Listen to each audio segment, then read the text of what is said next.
Part 1. Hear a student called Joanna telling her friend about an arts festival, which is being held in the city where they are studying. First, you have some time to look at questions 1 and 2.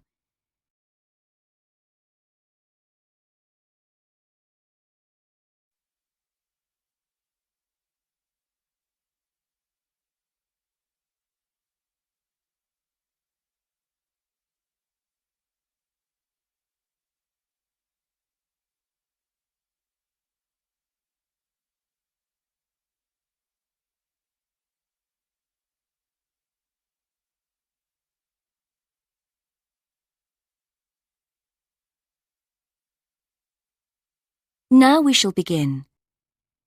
You should answer the questions as you listen, because you will not hear the recording a second time. Listen carefully and answer questions 1 and 2. Hi, Joanna. Where have you been? Hi, Dave. I had to go into college to return a DVD I'd borrowed from the library. Oh, right. But while I was there, I got some information about the City Arts Festival that starts next week. Oh, yeah? I saw a poster advertising it somewhere. Yeah, and I picked up this leaflet from the library. It gives you the website address. So as I was there, I logged on to get more information. Actually, although they've got the full programme of events fixed now, you can't book online, which seems strange. There's a number to phone, though. And are there student discounts? I guess so, but I didn't notice. Anyway, there are 3 things I'd like to see. An Italian film, a rock concert, and an art exhibition. Oh, The exhibition's free, and you don't need to book, so I'll definitely go to that.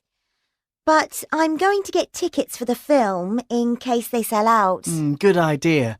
You can always buy concert tickets at the door because that's in a really big hall. Right.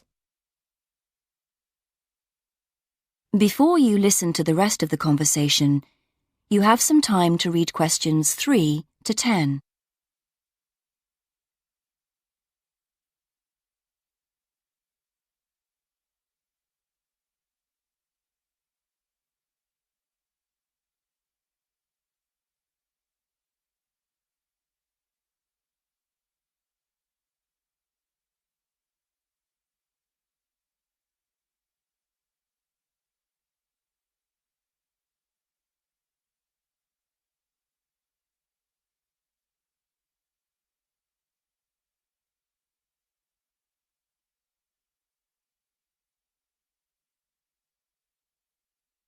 Now listen and answer questions 3 to 10.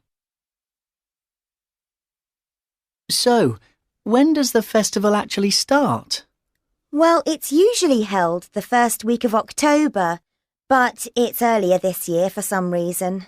The opening night is September the 20th, and events go on till the end of the month. And have you got that phone number? Yeah, it's here. Look, it's 0967 990 776. OK, I'll write it down. 0967 990 776. Thanks. I thought the local council made a profit from the festival, but it says here that there's a commercial sponsor. It's a local bank. I didn't know that. Neither did I. What other events have they got on? As well as the art exhibitions and stuff that's open every day, there are special events each day. Like on Monday, there's a musical in the City Hall. That's only £3.65 for students. I think I'll give that a miss.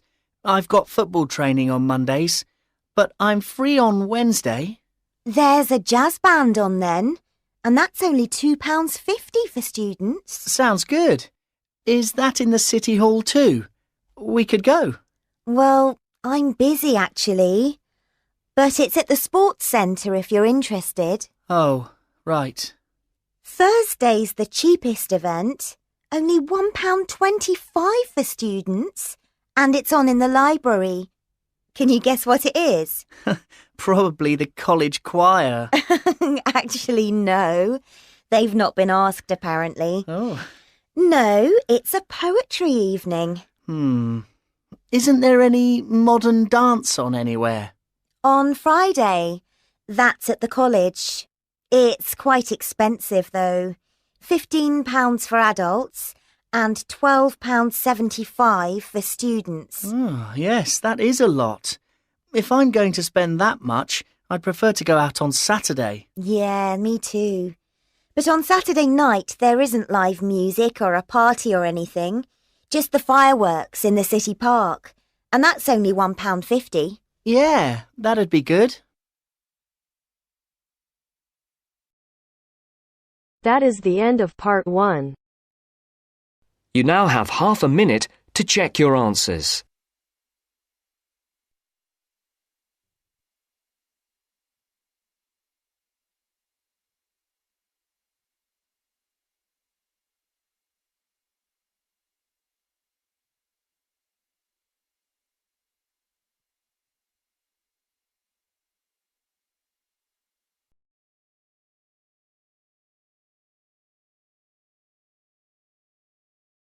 Now turns to part 2.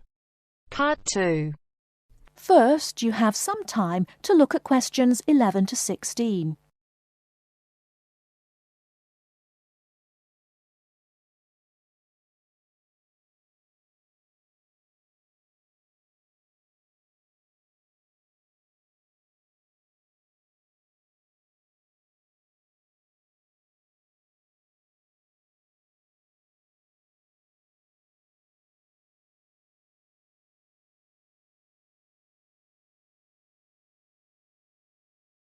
Now, listen carefully and answer questions 11 to 16. Hi, Joanna. What's the matter? You look a bit depressed. Hi, Kamal. I've just been reading this article in the newspaper about how difficult it is for sociology students to get a job after they graduate. They always want people with work experience. How do you get work experience if they won't give you a job? It's an impossible situation. Yes, I know. It's a real problem. And the article says that some people spend a year or more living at home, doing unpaid voluntary work just to get something to put on their CVs. Really boring stuff like photocopying and addressing envelopes. I don't want to do anything like that. I want a real job. It's the elections for the Students' Union committee posts next month here at the university. All the positions are up for election. Academic officer, sports officer... What's your point?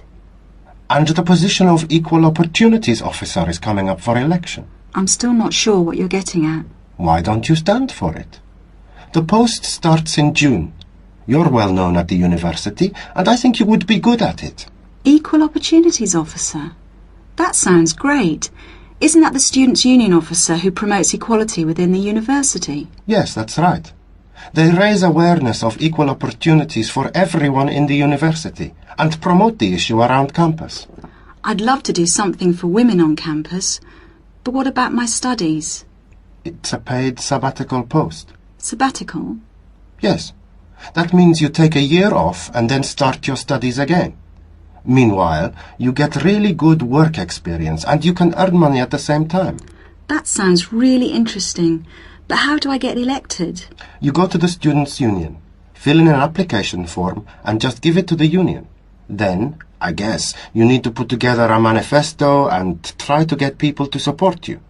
I'll help you with your campaign, and I'll help you with publicity materials like posters for the notice boards and leaflets to hand out to everyone. It sounds really exciting. What exactly does the Equal Opportunities Officer do? I'm not really sure. Let's have a look at the Students' Union website. There it is. The Equal Opportunities Officer is responsible for anything which concerns women and equal rights, and is responsible to the Students' Union Executive Committee for making sure that any racism or sexism is dealt with. Students' Union officers have to be available for students to talk about any problems they have and try to help them. I would love that part of the job, giving help and advice to students. The whole reason I want to work in social services is to help people. That would be very good experience. It's a big responsibility too. It also says that you're in charge of a budget and you would be responsible for managing a team of people. It's good experience for a management position in the future. Now I'm getting really excited. What about the day-to-day responsibilities? It says here that the Equal Opportunities Officer acts on any health and safety issues. The Equal Opportunities Officer represents all the students on university committees like the Safety Committee and the Equal Opportunities Committee.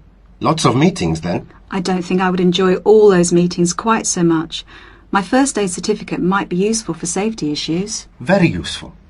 And you would supervise the running of the creche, make sure that students with young children have access to childcare, that sort of thing. Oh look, the Equal Opportunities Officer also has responsibility for the university bus service. Perhaps I could even get it to run on time. No, don't be too ambitious. We have to get you elected first. Let's take a walk to the union office. Maybe we can meet the Equal Opportunities Officer and talk to her about the job. Great, let's go.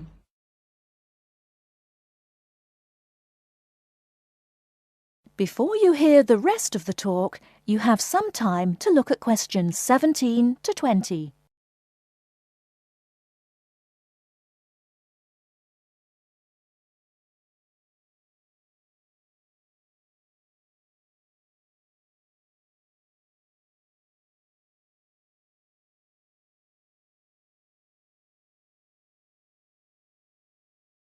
Now listen and answer questions 17 to 20. That's about all I want to say about the course and coursework. As you heard, it's very intensive and there's a lot of work to do. So, how to deal with all the work? It's really important to make sure you have good study skills. It makes the difference between failing, just passing, or doing well on any course. There are workshops given by student service counsellors on study skills. But I just want to put you in the picture with a quick overview of useful study skills. There are 5 points I want to make here. The main thing is to get organised. The first thing you need to do, as soon as you get your timetable and reading list, is to draw up a plan of study. Time management is what all students are bad at. Unfortunately, it's what they need to be very good at. Make up a timetable and put in all the things like lab work, lectures, seminars and tutorials that you will attend. Make a note of exactly what work you will do for each of your courses. Where do we get that from? Your lecturer will tell you exactly how you will be assessed at the end of the course. Make sure that you add in time for reading, preparing seminars and so on. Put deadlines into your study plan and put these deadlines into your computer to remind you when they are. With deadlines you need to be realistic and know yourself. Are you the kind of person who leaves things to the last minute? If you are, make sure you remind yourself about deadlines well in advance. Don't leave things to the last minute. That sounds like me. Aim to have a balanced life of academic work, a paid job if you need one, and social activities. As a rough guide, you should be doing 40 hours of academic work per week, and 5 to 15 hours for a part-time job, no more. The second point is don't be late or miss lectures. Remember, the person giving the lecture is probably the same person who sets your exams. In lectures, you hear information from the person who will be testing you on it. You will take much longer to gather it from other sources. Classes offer an opportunity to ask questions about difficult material, and you won't miss extra information. Thirdly, make sure that you regularly reread your notes from lectures, books and handouts. This will help you remember what you have done. Finally, 2 more important points. We expect you to work long hours on your own. The information we give you in tutorials and lectures is just a starting point, often comprising the main points of themes of the subject. After this, it's up to you to go into detail about the topic and be familiar enough on certain points to give a seminar on it if asked. The next and last point is this. You need to think about what you read and any information you get on a topic. We are looking for students who can evaluate material critically, students who can think critically, Students who simply read and remember information do not make as good progress as students who think about the subject and form their own opinions on it, based on looking at the subject from all points of view. So we are not just learning facts and figures. Facts and figures are an important part of learning, but not the most important thing. It's what you do with them that is critical.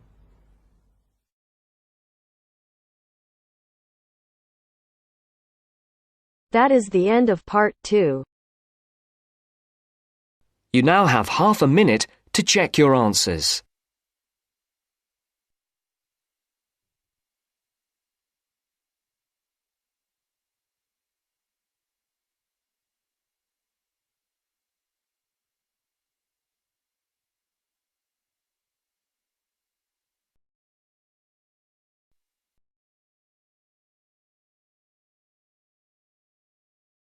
Now turns to part 3.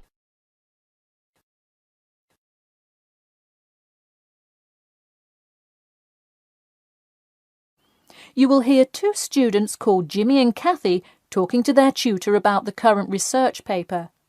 First, you have some time to look at questions 21 to 25.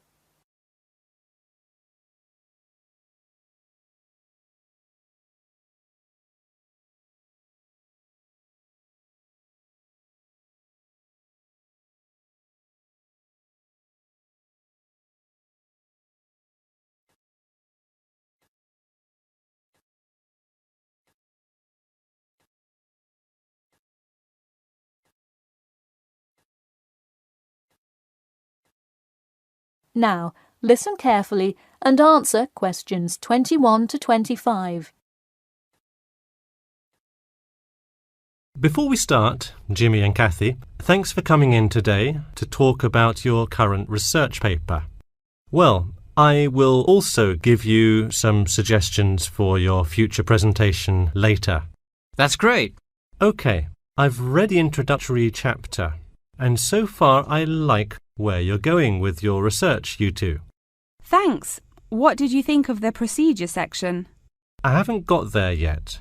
I'll get to that and the results and discussion section in a bit. Oh, if you haven't read the rest, are you just saying you like the introduction?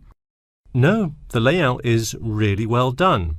You have each section clearly marked and have the header and footer perfectly formatted, and your title page is right on the money. A lot of students have trouble with that one. To be honest, we did refer a lot to the example we received in class. That's good to do for spacing and layout, as long as you're not also copying the information. The background information is a little sparse though. You may want to add to it. You think so? I was more worried about whether I had enough data. You definitely need more background information. I would think about finding some more online articles or doing more research in the campus library. That's a good idea. We can go tomorrow. I find it too tough finding the subject matter in the online journal database. I also like being able to flip through the physical journal as opposed to trying to scroll down on a computer. Me too. Oh, I almost forgot. I've included all of my citations in the abstract, but could you help me with the bibliography? I should be using a bibliography, right? Not an appendix. Sure, I can help with that. Yes, for this type of scientific research paper, list all sources that you cite in the body of your paper in a bibliography. Go to the website I gave you last time to see the exact way to list each source. Okay, thanks. I'll do that. We still have a lot of things to fix up. Yeah, but there's a lot of good stuff here to work with. So enough about the paper. How is the presentation going? Well, it's all right. I'm going to go try out the new presentation software while Jimmy's working on the bibliography. Yeah, we are hoping to make an animation of an actual pump, but still have a lot to learn about how to do that. Before you hear the rest of the talk, you have some time to look at questions 26 to 30.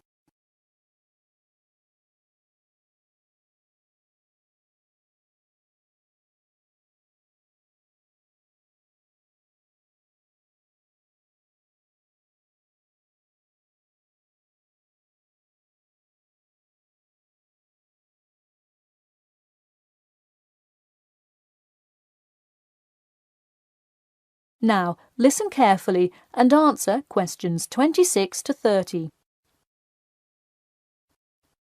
Who would have thought before we started this project that we would be able to recreate the motion of a pump? This stuff is just so interesting. So glad to hear it. Yeah, I am glad I took engineering this semester. I would definitely like to keep up with it. You know, there's an organisation called the Machine Engineer Society. You should look into joining it. You'd need to score well in your engineering class to qualify, but I think you can do it. Interesting. I will definitely check it out. I would really like to get in contact with some professionals in the engineering field to find out more.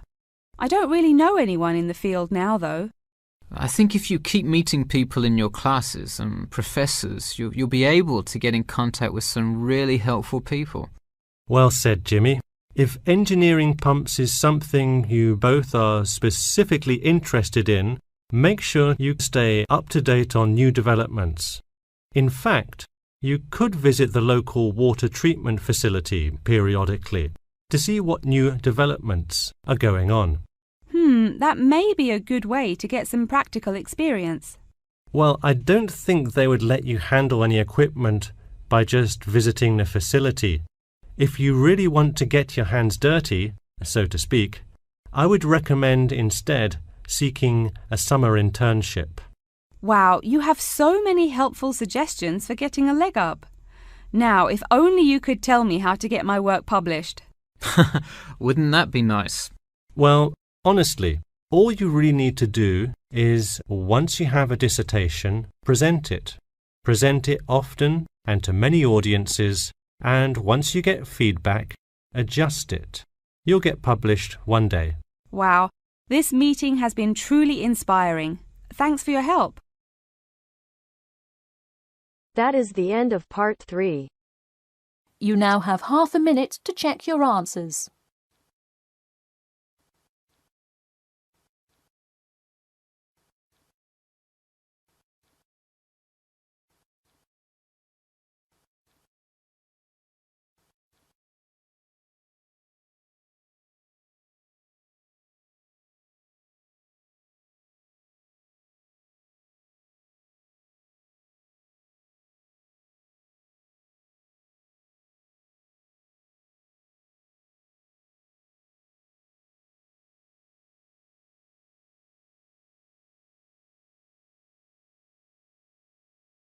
Now turns to part 4. Part 4. Listen to the following talk between two friends and answer the questions with no more than 3 words. First, you have some time to look at questions 31 to 40.